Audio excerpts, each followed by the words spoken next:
Yan, good day mga idol. In this video mga idol, nandito na ang 20 pesos na bigas sa Rizal Levesia, alright? Ayan po mga idol, kitang-kita walang taya, 20 pesos na bigas. Ayan, BBM. Thank you BBM. Ayan, bigas para sa masa mula sa lalawigan ng Levesia mga idol. Alright, ayan, kitang-kita mga idol, pinipilahan ng ating 20 pesos na bigas. Ayan, napakarami po nila tao mga idol na pumipila sa 20 pesos na bigas. Ayan, natupad na ang 20 pesos na bigas. Alright, tapos tayo dito sa liling mga idol. Ayan, marami pong tao ngayon na pumipila dito.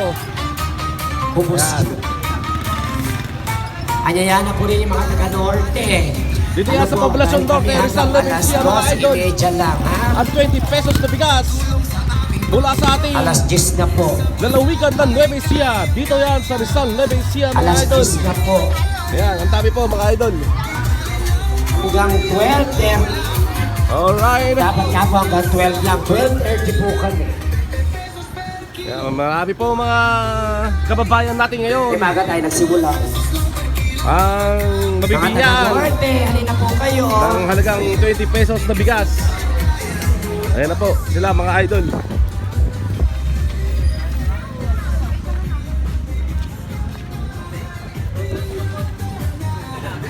At ang kanilang truck ay Sino Truck. Hello, idol. Si idol, si Auntie Ibot. Alright. Ayan po ang ating 20 pesos na bigas mga idol.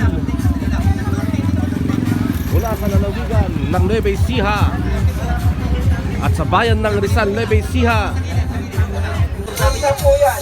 Tatali lang Yan, nakita ang klase po ang bigas na kanilang binibenta ng halagang 20 pesos dito sa Rizal Levesia mga idol. Ayan, mula sa lalawigan ng Levesia.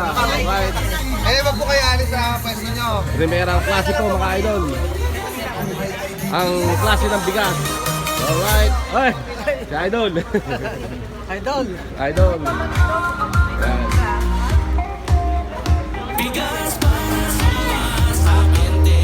Kaya magsama tayong makapiright mga idol sa sounds. Ay, naku, anyayana natin mga taga-norte. Poblacion Norte, Rizal Kasi po pag hindi Levesia. kayo tumating, ibibigay po namin sa mga taga-labas. Yun. Mga taga-sur, bahala kayo. Ayan na po ang 20 pesos per kilo na bigas. Ayan. Kalookan, bahala kayo. Baka hindi kayo Wala ay tumating. Sorry. alagang 20 pesos bigas. Bigas ng masa. Ani ng Levesia, alright? Check it out. Thank you very much. Salamat. Thank you for watching guys. God bless everyone.